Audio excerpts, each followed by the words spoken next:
As the economic fallout from the coronavirus pandemic continues, an alarmingly high amount of households were unable to pay all of their rents or mortgages in July. Now, this comes as the coronavirus pandemic surges to record high levels of infection and deaths. Over 50,000 Americans a day are actually becoming infected with the virus, causing many states to pause some of the reopening plans. Some are threatening to close back up in order to stem the tide of the new infections. Other states are taking a little bit less of an approach. For example, Texas Governor Greg Abbott says, we're not going to have bars serve alcohol, but we're going to keep them open. Great. Great. Nailed it. Now, that's, of course, going to make it impossible for many Americans to be able to work and pay the bills.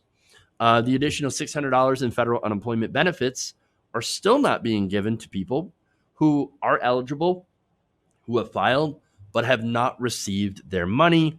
That program ends on July 31st, and the government has not authorized any additional assistance, and they really won't. Now, so how bad is it? According to a survey by Apartment List, an online rental platform, almost a third of all U.S. households, 32%, have not made their full housing payments for July. Now, we're about 2 weeks into July. So, look, my mortgage company gives us a grace period of about to the 16th, right? So that's pretty cool. Homeowners actually have it a lot easier when it comes to being able to catch up on missed payments or even have a grace period. You don't have that when it comes to renting. I pretty much rented my entire life, and rent always due in the first. Sometimes they'll give you a grace period to the third, and that's it. Gone. So renters, people that are in this precarious position in industries that have been hard hit by coronavirus, well, I mean, they're not doing well. They're not able to make this. Let me give you some of the numbers here, or more information, I should say. About 19% of Americans had made no housing payment at all during the first week of the month, generally when rent would be due. And only 13% paid a portion of their rents or mortgages, which of course says that, hey, we don't have enough money to make the full payment right now. Maybe we got to wait until our unemployment comes through or something else, but please help us out. Well, they're not getting a lot of leeway, I think, from a lot of different landlords who can be quite strict. I mean, fees, penalties, interest, all this stuff gets layered on people who can't afford to pay their rent. So now, that said, that is the fourth month in a row that is historically high, or actually has a historically high number of households that were unable to pay their housing bills on time and on full, up from 30% in June and 31% in May. So this is continuing to get actually worse. Horrible, horrible numbers. And of course, it reflects the fact that government has absolutely failed in their responsibility to help the citizenry at least a little bit at a time when it was the government recommendation to close the economy in the first place. So how much sense does it make to close the economy and then say, oh, you guys are on your own? Wait, what? No, you can't do that. Oh, don't worry. We're going to send you a one-time $1,200 check. No, not enough. Do you even understand how normal people have to live? No, of course they don't, because our government's run by millionaires. And really actually run by the billionaires, the corporate backers, and the donors. The donor class has no idea what $1,200 actually buys. Honestly, it pays, if we're lucky, a month of rent. And that's basically it. And you don't have anything else to rely on, to count on. So it's really, really bad. So the economy, by the way, look, a lot of Republicans are like, conservatives like, just go get a job. Don't worry, we're going to have a V-shaped recovery now that businesses are opening up. Oops, looks like coronavirus has kind of ruined that. Not only are businesses shutting back down, or at least some of them, you have a lot of people that are very uncomfortable going out and frequenting these businesses. And so you're not going to do any hiring. And in fact, you're going to do the opposite. You're going to lay people off. And that's what's happening to millions of Americans. I mean, look, some of the biggest industries in the country were hit especially hard. That's hospitality, travel, hotels, dine-in restaurants, movie theaters. All of these coincide with, again, low income and low income rentals, which are being, again, decimated. These people are being crushed because they can't afford it, because they can't go back to their jobs and they don't have enough money to pay the exorbitant rents that are being charged. And so, look, the fact that they're paid so little, conservatives jump all over that too. And they say, well, that's because we're paying them too much on unemployment. Wait, what? Paying them too much on unemployment? Well, I mean, they're making more not working. I mean, so we should end that program. No. How about we actually pay people? Look, in some places, and it really does vary because, yes, it's a flat $600 on top of state benefits. But remember, state benefits vary depending on the state. I think there are places like Alabama that you get a total of $265 a week, right? But in places like California, it's somewhere around $500. And so it varies. And in some of the places that give, a decent amount of money, it averages out roughly to about $15 an hour or a living wage. Why don't we just pay people a living wage?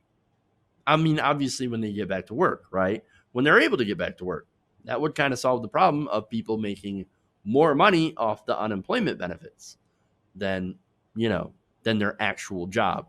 Yes, pay people more. I know it's crazy. But here's what the conservatives are doing. They're basically using this talking point. I've seen it everywhere, where you're pitting essential workers who have been given next to nothing, by the way, and really deserve to have some sort of hazard pay or some sort of extra benefit. I know they had them for a very, very short time, but they need more. They deserve more because they're put themselves at risk, right? They've been pitted against the unemployed. So now you got rich people pitting poor people against other poor people, people that are unemployed versus people who are essential, who are still not getting enough money and wages, and they're just going to let them fight it out. While they, of course, get trillions of dollars in bailouts. I mean, you look at who got, these paycheck protection loans.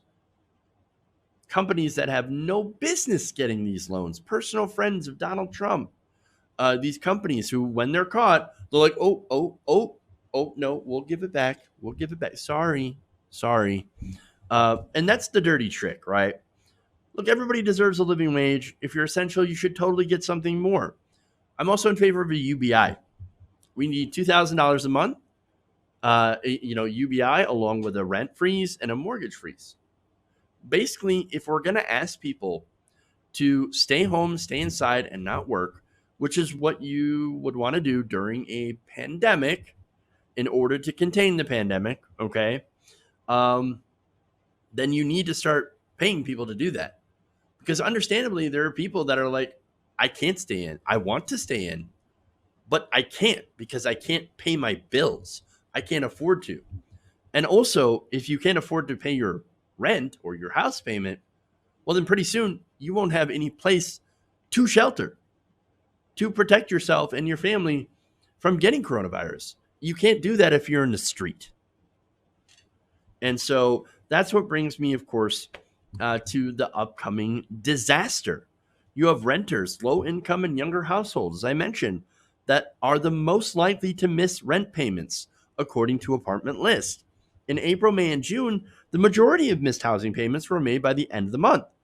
Now, that means, of course, yes, they were late. They ended up making their payments that forestalled their evictions. However, almost 90% of households had paid some or all their rent by the end of June, but with the late fees tacked on, those households are more likely to miss their next housing payment, which is the perpetuation of a vicious cycle. Because again, if you're paying all these late fees, well, then that's less money you have to actually pay for rent. So the report noted that delayed payments in 1 month are a strong predictor for missed payments in the next.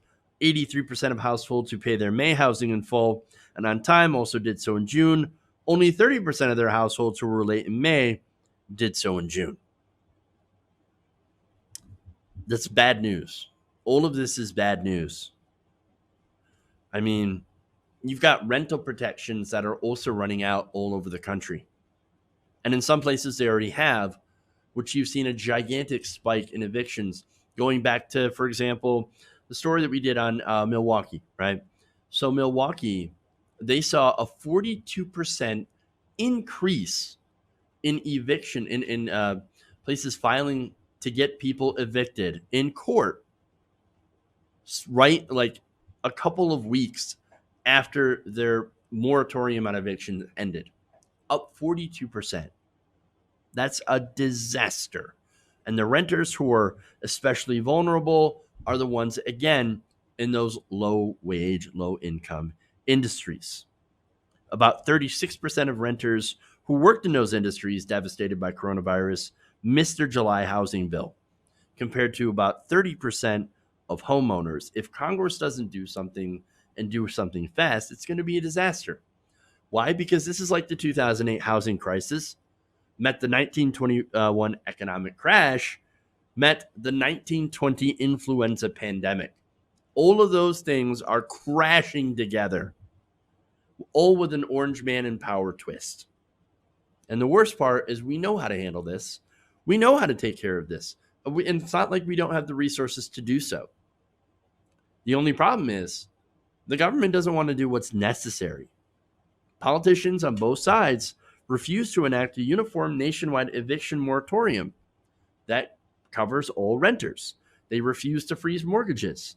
They refuse to do a temporary UBI until unemployment returns to pre-crash levels. And it will, much faster if we take these economic steps, we'll return to normal. Unfortunately, again, we're not doing that. We also need a mandatory mask requirement because, come on, guys. In public places, I know, freedom, right?